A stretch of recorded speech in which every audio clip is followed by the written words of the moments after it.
Ronaldinho que encara, Ronaldinho solo, Ronaldinho. ছোট থাকতে ওর বাবা বলতো খালি পায়ে ফুটবল খেলা ভালো, যেন বলটা ভালোভাবে কন্ট্রোল করতে পারে। কিন্তু বড় হয়ে ও সত্যিটা জানলো ওর বাবা এটা বলতো কারণ তিনি জুতা কিনে দিতে পারেননি।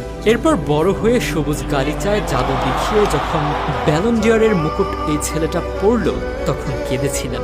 কিন্তু সেই সময় আনন্দের তীব্রতার জন্য কাঁদেননি, কেঁদেছিলেন কারণ সেই মুহূর্তে তার বাবা তার সাথে ছিল না।